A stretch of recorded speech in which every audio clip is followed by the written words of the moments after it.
You're listening to KEXP. You can find us at 90.3 FM in Seattle, streaming around the world at kexp.org. I'm Cheryl Waters here in the KEXP studios. With me, it's Public Service Broadcasting. Welcome. Thank you. Thanks for having us back. It is so lovely to have you here, and a brand new album, Every Valley. We want to talk about that, but why don't you start us off with some music? Let's.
That sounds wonderful. Public Service Broadcasting live on KEXP. Tonight they're playing at the Columbia City Theater here in Seattle and playing songs from the brand new album, Every Valley.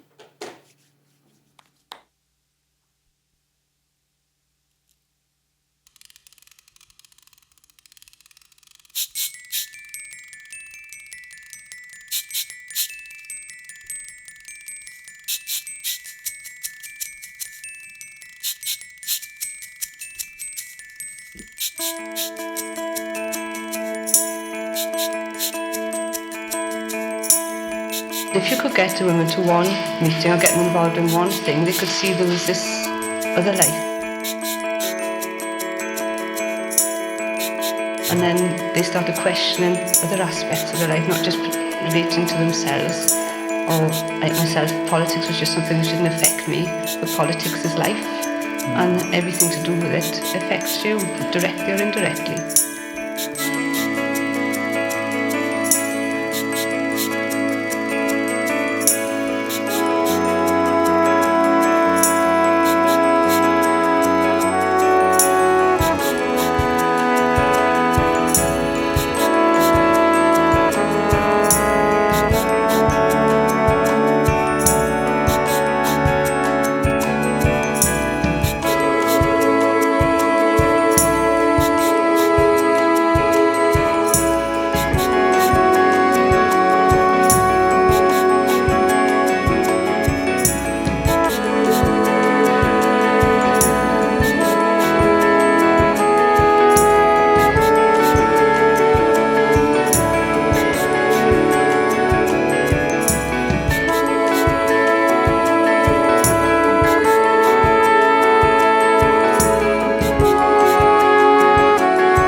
A lot of women weren't as fortunate as me. They weren't taught to wire a plug, they were taught to make a sponge. They weren't taught how to change a wheel on the car. They were taught the proper way to iron a white shirt. You can't climb up the street, you're a girl. You can't come with us because you're a girl, and it made me damn determined to do it, and I suppose it sort of stuck with me. So I didn't see any reason why I shouldn't be out there doing what I was doing, why I shouldn't go picketing, why I shouldn't be in the support group. I think a lot of women found their feet.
I've been in front, I have never given, I have never sat back, and I have never refused anybody. And I am very proud of it. And I'll be proud to look back on it.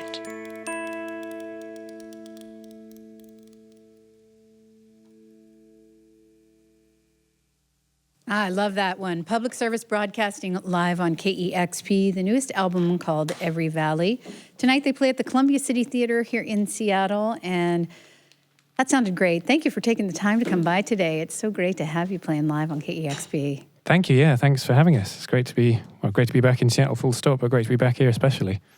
There is so much going on in your songs, and it's so fun to watch you perform them live. You write songs around a theme, and then you build them with instruments and electronics and sound recordings, which I believe are mostly found recordings. And I'm curious how the concept for this collection of records started. I know it initially was a solo endeavor that grew to this band now with a number of fantastic albums out. Can you talk a little bit about how it started?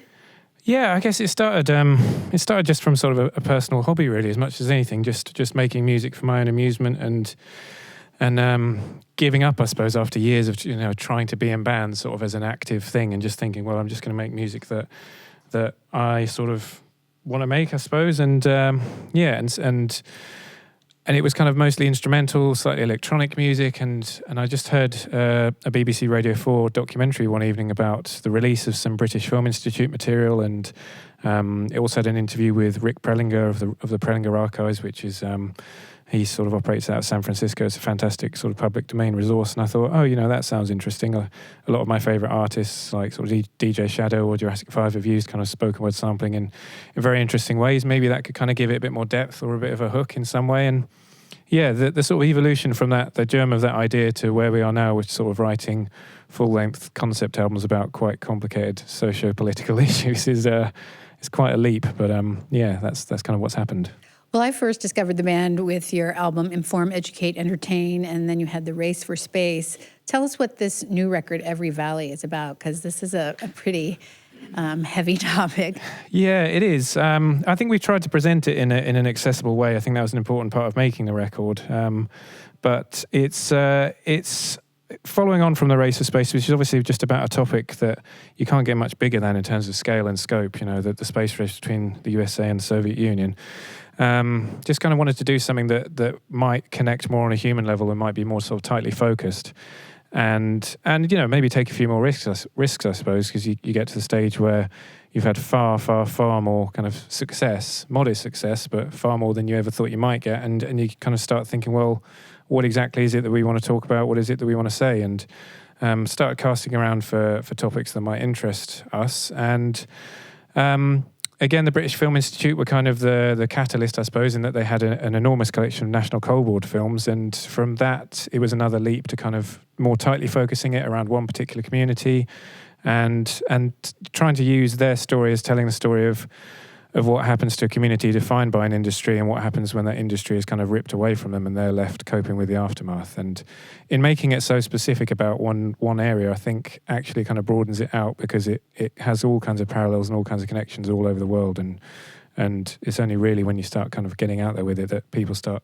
coming to you with those connections, and you start realising how it's travelling. Now you're talking about a mining community in South Wales. Yeah. And you're from London, and I understand you actually went to Wales to record this record. Is that correct? Yeah, we spent well over a month there recording it in a former Steelworkers Institute, actually, in a room which was about the size of Abbey Road 2, and amazing, beautiful room, like ornate sort of wooden ceiling. We kind of took over that room for a month, excuse me, in January, and took in loads of equipment and just set up a kind of all-in-one room, control room / live room, and sort of recorded it there. But there's a whole load of research as well. There's time spent kind of a lot of time spent in libraries, as with all great rock and roll albums, spend a lot of time in libraries, and getting research, finding these field recordings like the ones we just heard on They Gave Me a Lamp, which are women from the sort of period immediately after the miners' strike, talking about their role in forming the support groups and becoming more politically engaged and more active, and realising their strength and their voice, I suppose.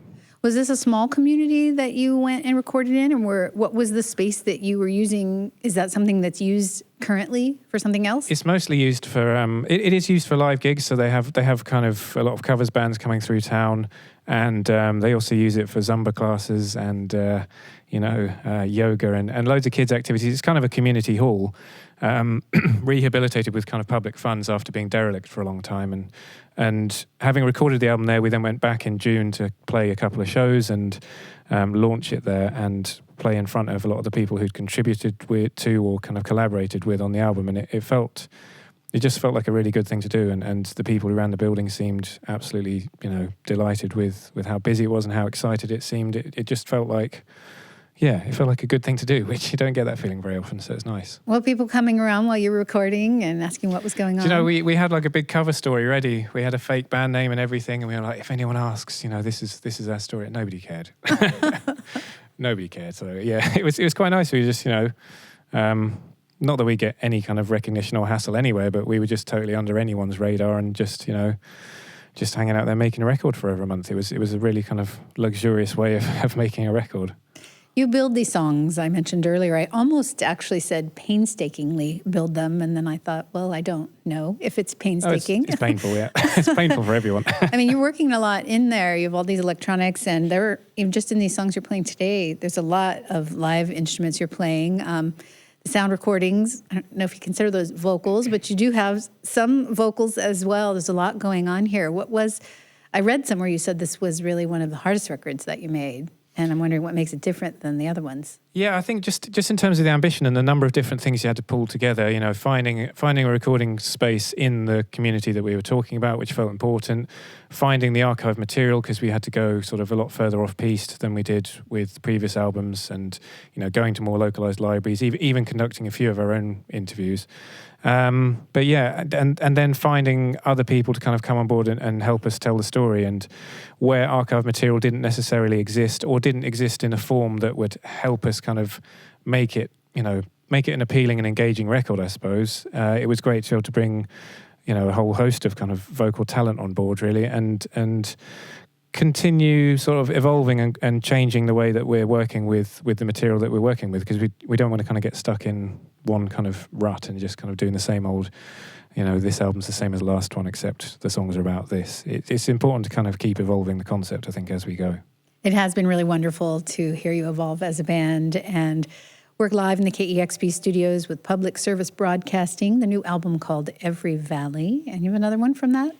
We do, yes. Should warn those in control of this kind of thing. This one's a lot louder. So, this is a song called All Out, and it's about the more angry and physical confrontation of the strike in the 80s.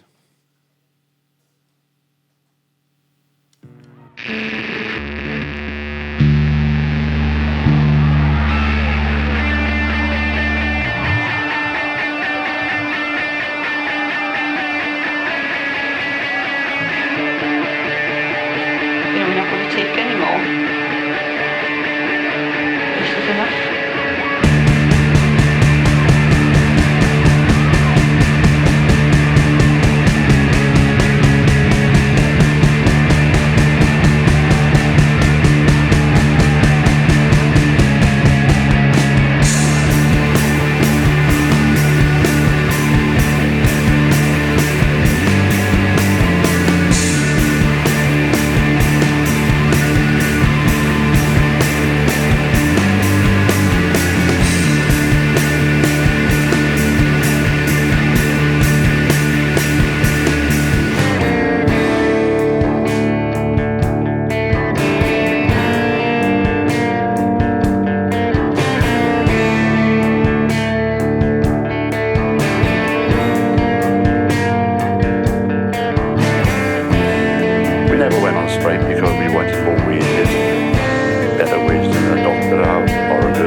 What you see on the telly is nothing. What you read in the papers is nothing. I was brought up to respect police. I don't respect them now.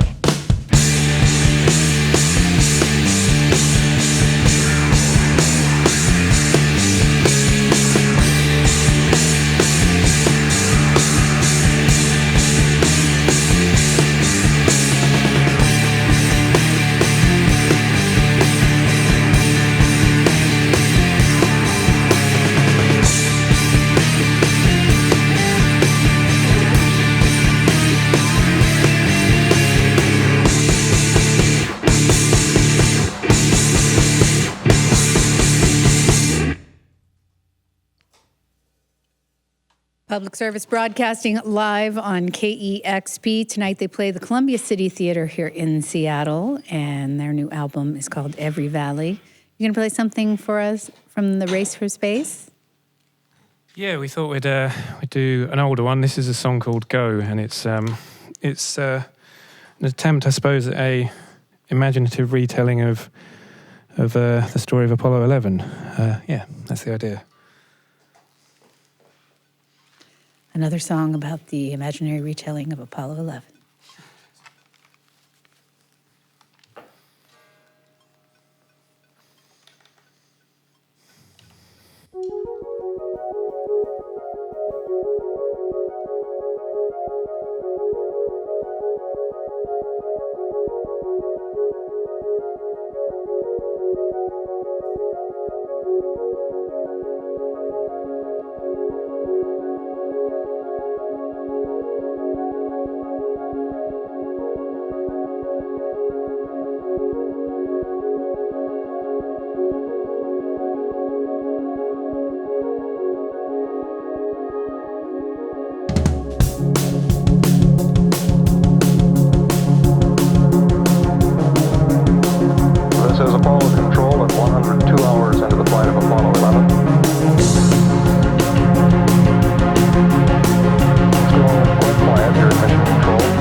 Tranquility Base here. The Eagle has landed.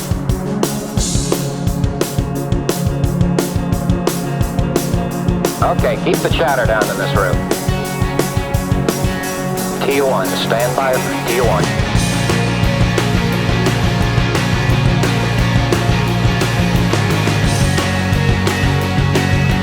Stay no, stay off, flight controllers. Retro, stay. Fido, stay. Guidance, stay. Control, stay. Telcom, stay. GNC, stay. Econ, stay. Surgeon, stay. Retro, go. Fido, go. Guidance, go. Control, go. Telcom, go. GNC, go. Econ, go. Surgeon, go. Retro, go. Fido, go. Guidance, go. Control, go. Retro, go. Fido, go. Guidance, control, go.